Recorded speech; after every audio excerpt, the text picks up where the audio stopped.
그 윤리 도덕적인 그 잣대가 있잖아요. 기준이 있죠. 율법이 다 그런 겁니다. 눈으로 볼 때는 살인하지 마, 간음하지 마, 도적질하지 마. 이런 것들이 뭐예요? 다 겉의 것을 우리를 방지하는 거 아닙니까? 하지 말라, 하지 말라. 그럼 안 하면은 죄가 아닌 줄로 알고 사는 거예요, 그때는. 그런데 그렇게 살고 있는 너희들의 생각, 그게 겉사람이라는 거예요. 그게 여기 오늘 말하는 뭐냐면 하나님이 기뻐하지 않는 다수, 많은 쪽, 큰 쪽. 그게 뭐예요? 나의 겉사람이죠. 이 겉사람을 광야에서는 뭘 하느냐면은 겉사람이 아직 살아있기 때문에 겉사람을 멸하는 거예요. 멸하는 거. 겉사람을 멸하는 거예요. 겉사람을 멸하는 방법은 어떤 것이냐면 내가 너희들에게 준 율법은 사실 이러이러한 것이야 라는 것을 다시 가르쳐 주는 거예요. 너희들은 다른 신을 섬기지 마 하니까는 하나님 말고 다른 형상을 모양을 만들어 놓으면 이게 범죄구나 라고 생각을 했지. 그런데 내가 다시 가르쳐 줄게. 다시. 주님이 그랬잖아요. 오셔서. 너희들은 옛사람에게 들은 바 살인하지 말라 이렇게 들었지. 근데 내가 다시 말한다? 그러면서 뭐라 그래요? 나가라. 욕만 해도 살인하는 것이야 라는 말씀을 했죠. 그러니까 그 말씀은 뭐냐면 겉으로 준 것을 너희들은 속았다 이거예요. 옛사람에게 들었는데 잘못 들었다 이거죠. 잘못 들었다. 그 잘못 듣고 있는 겉사람을 기뻐하지 않는다 이거예요. 그것을 이게 낡아지게 폐해버리겠다. 그걸 해주신 분이 누구예요? 예수님이시잖아요. 예수님. 자기 육체로 폐해 주셨잖아요. 그래서 너희들은 그 육체의 법, 겉으로 나타난 그 법에 매여서 사는 자들이 아니야 라는 거예요. 그래서 율법에서 해방시켜 줄게. 이것이 뭐예요? 광야의 삶이잖아요. 그러니까 물세례에서 끝나면 되겠습니까? 안 되죠. 물세례가 뭔지 좀 윤곽이 잡히나요? 자, 그러면 몇 절까지 했죠? 9절. 이것을 이제 조금 더 갈라디아서 3장 19절을 좀 보시기 바랍니다. 갈라디아서 3장 19절. 갈라디아서 3장 19절에 보면 그런즉 율법은 무엇이냐? 범법함으로 더하여진 것이라. 천사들을 통하여 한 중보자의 손으로 베푸신 것인데 약속하신 자손이 오시기까지 있을 것이라. 여기서 말하는 율법은 시내산의 율법이에요. 네? 시내산에서 모세를 통해서 준 거. 그 율법은 무엇이냐? 범법함으로 더하여진 것이라. 범법이 뭐냐면 그들이 말귀를 못 알아들었다라는 거예요. 하나님이 진짜 말씀을 못 알아들은 상태였기 때문에 항상 범죄하고 있는 거예요. 그 상태에서 그들이 진짜 범죄하고 있다라는 것을 가르쳐 줘야 할 필요성이 있을 거 아닙니까? 그래서 시내산에서 율법을 더하여 주는 거예요. 더하여 주는 거예요. 우리는 원래 율법 아래에 있었거든요. 그런데 그 율법이라고 하는 시내산의 율법을 더하여 주는 거예요. 더하여 줘. 법을 더 강화시키는 거예요. 그래서 네가 죄인이 맞지? 라고 하는 것을 시인하게 하기 위해서 한 중보자의 손으로 베푸신 것이다. 이게 누구일까요? 모세잖아요. 모세가 중보자로 있었잖아요. 모세. 근데 이 율법은 누가 오기까지입니까? 그렇지. 약속하신 자손 예수 그리스도가 오실 때까지 그렇다는 거죠. 우리들도 마찬가지예요. 우리들도 예수 그리스도께서 내 안에 오시기까지는 그 율법 아래 갇힌 자가 되는 거예요. 요한복음 1장 17절에 보면은 찾지 마시고 율법은 모세로부터 말미암아 주어진 것이요. 맞죠? 그 다음에 은혜와 진리는 예수 그리스도로 말미암아 온 것이라. 자, 이것을 갈라디아서 4장 4절에서는 이렇게 말씀하셔요. 때가 참에 하나님이 그 아들을 보내사 여자에게서 나게 하시고 율법 아래에 나게 하신 것은 이렇게 합니다. 그러니까 예수님이 사실상 어떤 존재로 오셨냐면 율법이라고 하는 존재로 오신 거예요. 여자에게 낳았다라고 하는 것은 씨 없는 여자, 율법, 그 율법으로 오셨다 이겁니다. 율법 아래로 오신 거예요. 율법으로 태어난 분이에요. 그분이. 그런데 그분은 율법, 겉으로는 율법인데 그 안에는 그리스도예요. 죄의 모양은 있는데 죄는 없으셔요. 그분은. 그분만 그래요. 그분만. 그것은 율법 아래에 있는 자들을 속량하시고 우리로 아들의 명분을 얻게 하려 하심이라.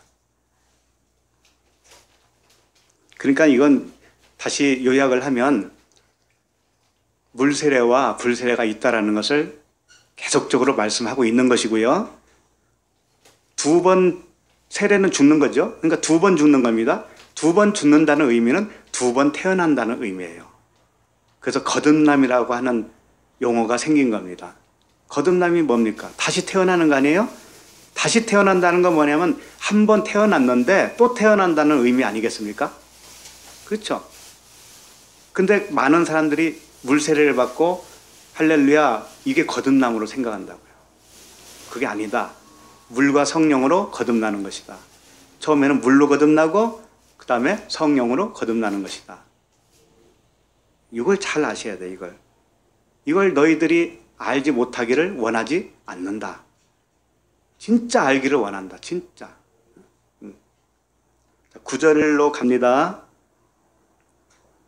누가복음 9장 9절 다시 한번 볼게요. 헤롯이 이르되 요한은 내가 목을 베었거늘 이제 이런 일이 들리니 이 사람이 누군가 하며 그를 보고자 하더라. 그러면 이 사람이 누군가 하며 그를 보고자 한다는 것은 물세례를 받은 헤롯이 누구를 보기를 원하는 걸까요? 그리스도를 보기를 원하는 거죠.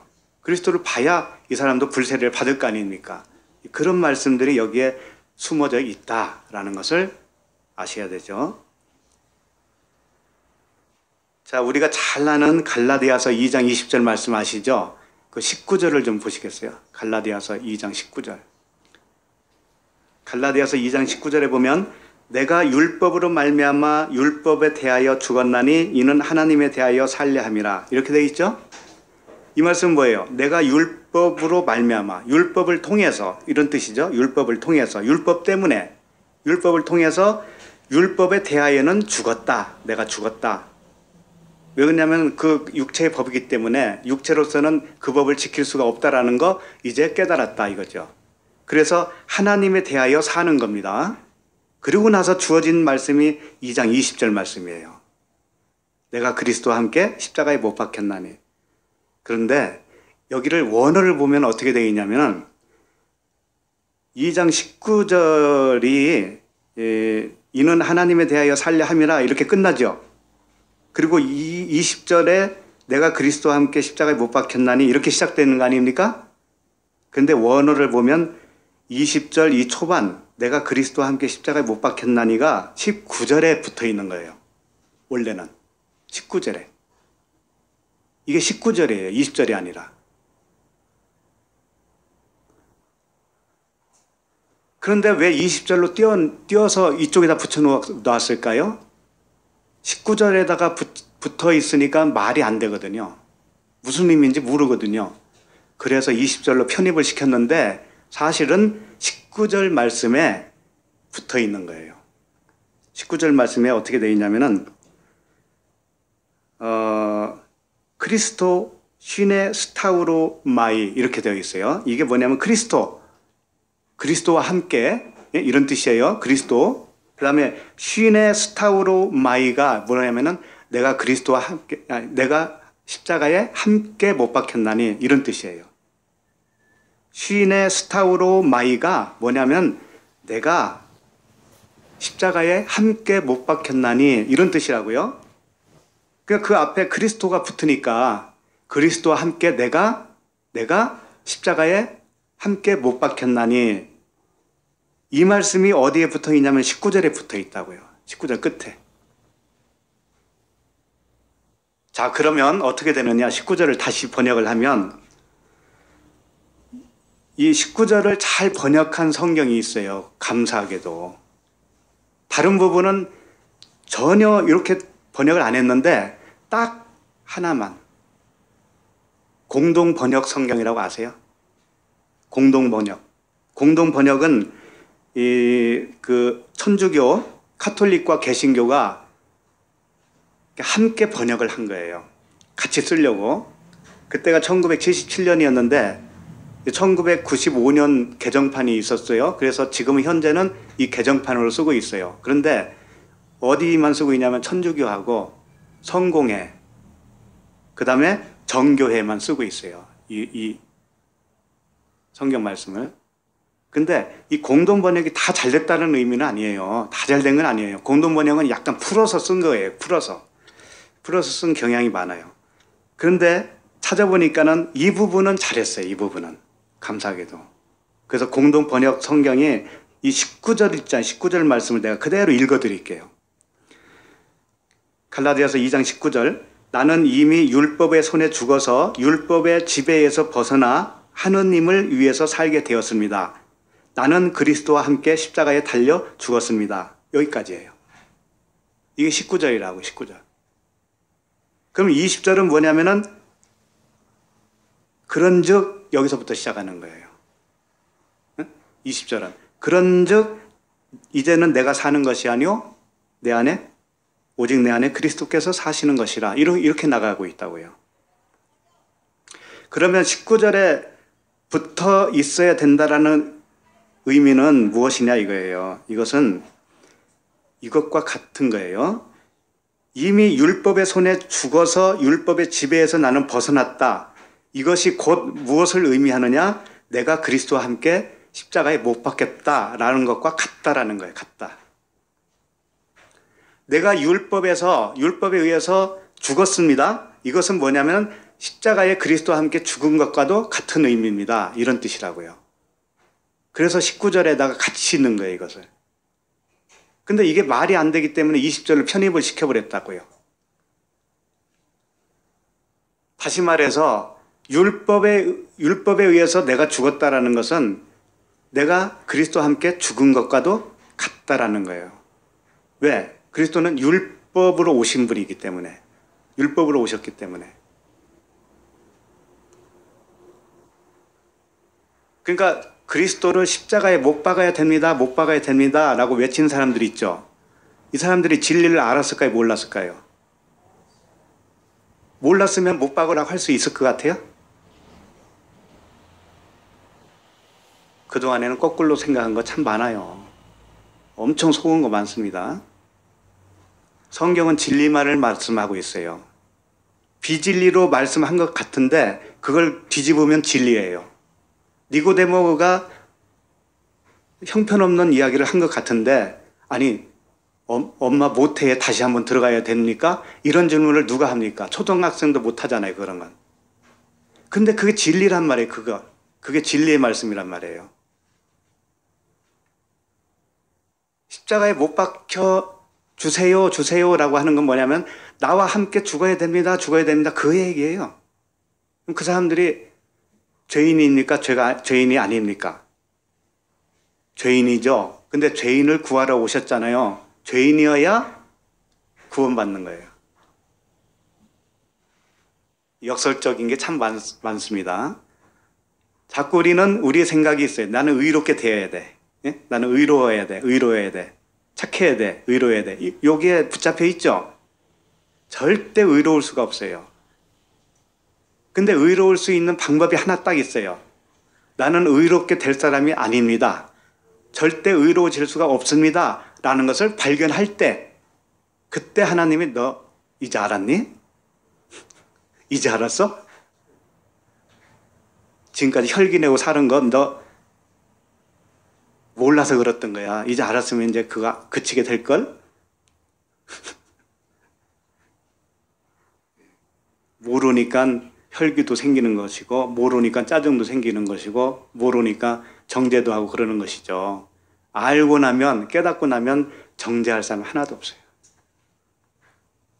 그러니까 갈라디아서 2장 20절 말씀만 보지 마시고 19절부터 보셔야 될 것 같습니다. 19절부터 율법에 의해서 죽은 거, 율법과 함께 내가 목다람에 죽은 거, 이것이 그리스도와 함께 죽었다라는 거예요.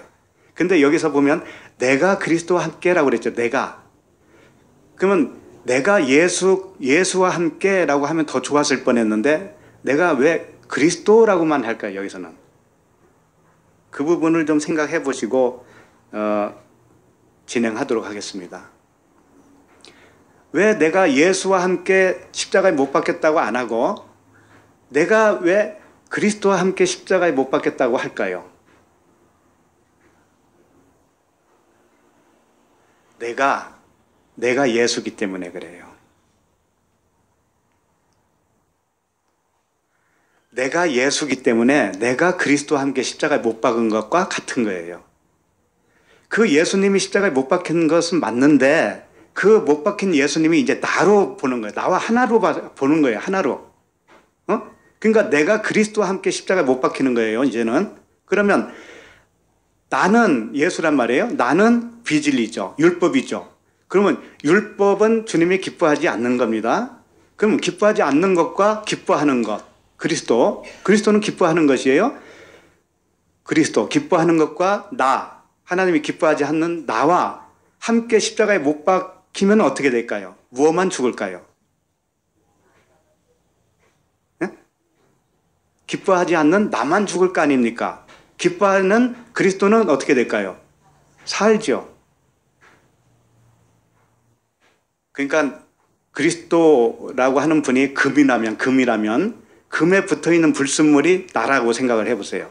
이걸 불에다가 넣으면 어떻게 돼요? 불순물이 다 타버리잖아요. 이런 것과도 같은 거예요. 십자가라고 하는 것은 불이에요. 불. 언약의 기둥이라고 그랬죠. 십자가는 거기서 태우는 거예요. 불순물을 태우는 거라고요. 그러면 불순물, 나, 율법, 껍데기는 다 타고 무엇만 남아요? 알맹이만, 금만 싹 남죠. 이게 그리스도란 말이에요. 그래서 내 안에 사는 것은 내가 아니요. 누가 산다? 그리스도께서 사는 것이다. 그러니까 뭘 만들려면 쇠를 이렇게 담금질 하잖아요. 그래서 다 태우고 강하게 만들고 그러잖아요. 다 그런 것들이 다 진리를 설명하고 있어요. 십자가는 태우는 것이에요. 거기다가 옛날에 보면 개 잡을 때 시골에서 이렇게 가마니를 씌우더라고. 그래서 나무에다 다름해요. 그래서 불을 지르면 어떻게 되냐면 그 가마니와 함께 털이 다 타요. 응? 옛날에 그렇게 잡은 경험은 없고요. 그냥 봤어요. 그냥 봤어요. 근데 다 꼬실린 것이 이제 완전치 못해가지고 풀어놨더니 얘가 살았어. 그럼 어떻게 될까요? 동네방네 막 뛰어다니겠죠. 불이 붙은 채로. 이게 뭐냐면 열병에 걸렸다라고 하는 겁니다. 열병. 열병에 걸리면 동네방네 휘짓고 다닙니다.